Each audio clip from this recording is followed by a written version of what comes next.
Thank you for tuning in and welcome back to the Sandwich of Coherency. So, let's just go ahead and jump right into this.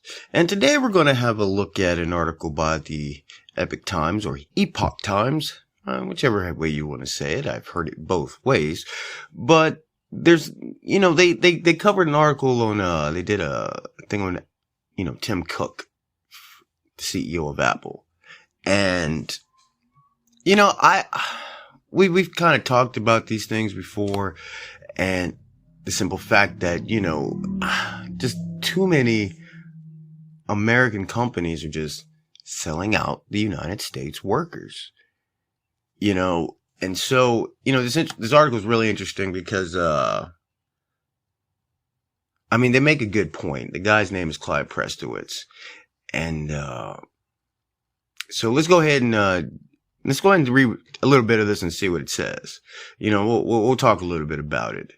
And so what he said was like the Apple CEO Tim Cook and other corporate leaders should be required to register as foreign agents due to their ties with the Chinese Communist Party, according to expert testimony received by an influential congressional advisory body. Quote, when Tim Cook comes to testify before Congress, he testifies as the head of an American multinational, said Clyde Prestowitz, president of the DC-based Economic Strategy Institute. But no, he should be compelled to testify as a foreign agent. He is much more of an agent of Beijing than he is of Washington. And he goes on to say, I could say that of the head of the Chamber of Commerce. I could say that of the head of the U.S.-China Commission here in Washington. They are all tools of China, not the United States. And, he's completely right. Let's be honest. The American politicians have been bending over backwards to give China everything that they want, while at the same time, relegating the American citizens to just pure pittance. You see it with the politicians, you see it with all these corporations, and, you see how they try and, lord themselves as these leaders of what's right and all this, and people fall for it. Especially such as the thing is, it's happening with Disney and their whole debacle that's happening down in Florida. And that's just a whole can of worms we'll get into later. But, we got to look at things like the simple fact that, unless I'm mistaken, remember before at that one factory in China where people were committing suicide in such high rates, they had to put nets in to prevent people from jumping out of the windows. That's just how terrible the work conditions are. And it's not just Apple, it's many companies, but at the time, heads of Apple went over there to see this. Were any changes made? Oh, yes. They put the nets in. But was any of that business brought back to the United States upon finding out how these workers are being treated? This is happening around the world. Americans are losing their jobs because these companies are being allowed to take the business elsewhere and pay people pennies, I was talking to a few guys and they were saying how the thing is a lot of people such as like down in Mexico, people are making $10 US a day. That's reality. So, and they're making products that are being sold in the United States, and these companies are charging absolutely abhorrent rate prices. When you think about how much of the American clothing and products are now made abroad, let's be honest, they're being made very cheaply and the people are being paid very poorly. And people say, well, if it was made here, the prices would be much higher. Yes, but at the same time, because they're being made here, you would have more people working. More people working increases more pay. More pay increases more sales of the products that they actually make. So it would basically, correct itself. But that's not what they're thinking about. They're thinking, well, I don't want to pay you $10, $15, $20 an hour. I want to pay somebody $2 an hour, but I want to charge you the same price for the product. Actually, I'll charge you more. But let's go ahead and continue with the article. And, it goes on to talk about, Prestowitz particularly singled out Tim Cook for his personal efforts to ingratiate himself with Chinese communist leaders in order to secure better business deals in China. Cook toured China in 2016 and personally lobbied CCP officials in order to secure a secretive $275 billion deal with the regime, which involved greater investment in China from Apple in exchange for less regulatory oversight. Now, we do remember this, when the news came out, people acted up in awe, but that was quickly brushed under the rug. Why? Because that's what Apple wanted. I mean, that's the deal. And Prestowitz continued and highlighted the discrepancy in Apple's behavior in the United States versus what they do in China, which he noted that in 2015, Apple refused FBI requests to unlock the phone of a terrorist who carried out a deadly mass shooting and attempted bombing in California, eventually leaving the government no other option but to hire hackers to try and crack the phone. And that was national news. That was a very, very big deal. I know Apple said we believe in protecting the rights and the privacy of our customers. We understand that, and that is true. But at sometimes, in situations like this, where you have a terrorist attack, that's a different situation. That's not like somebody trying to crack into the girlfriend's phone. And the hilarious part about them saying that is the simple fact that when the iPhone came out in a deal with I want to say it was the Department of Justice and I believe the FCC. If you remember when the iPhones came out, they were originally only on AT&T because that was a deal that was made. And with that deal, AT&T promised that all information coming through iPhones, contacts, phone calls, texts, everything coming through would be forwarded to the Department of Justice. That's why when they first came out, they were only on AT&T, and it was a federal crime to crack or unlock an iPhone.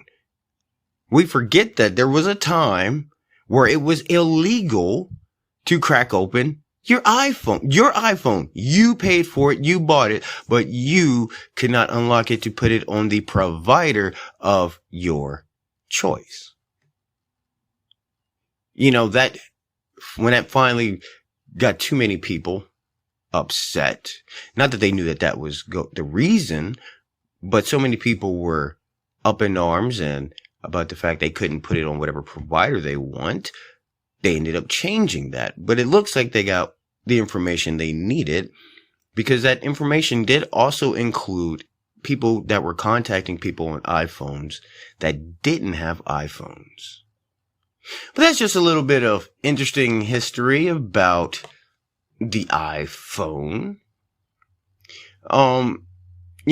But basically, it goes on a little further to state that, Tim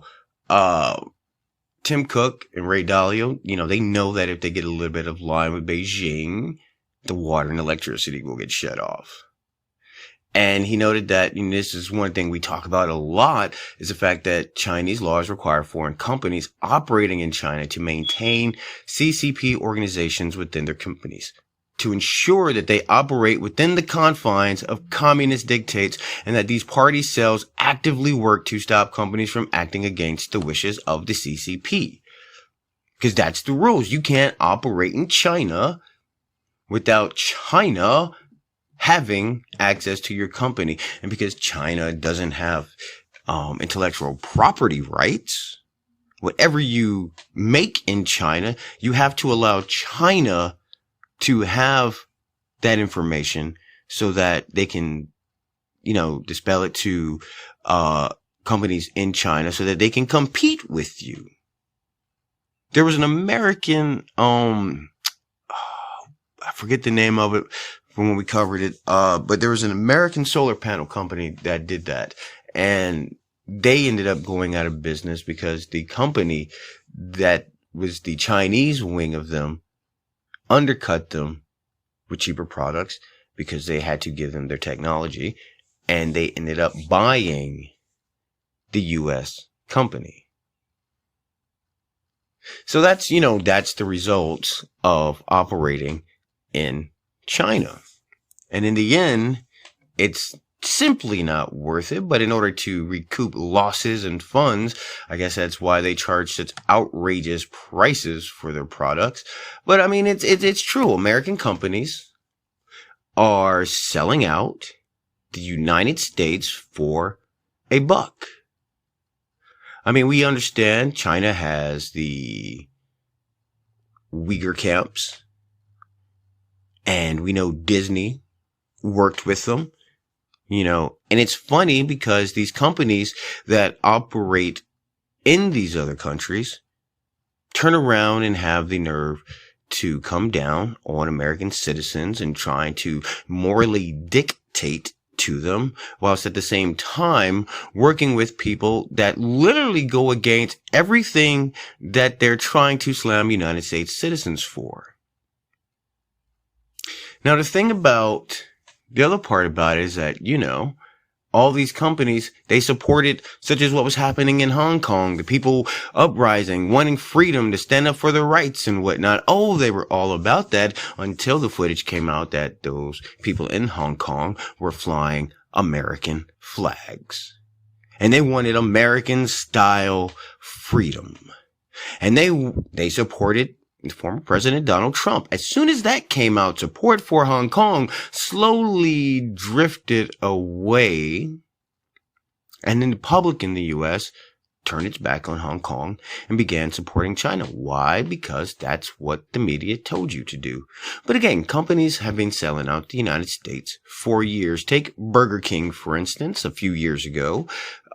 They moved their home office, their headquarters is now technically based in a small office in Canada, where the taxes and rates are a lot different, a lot lower.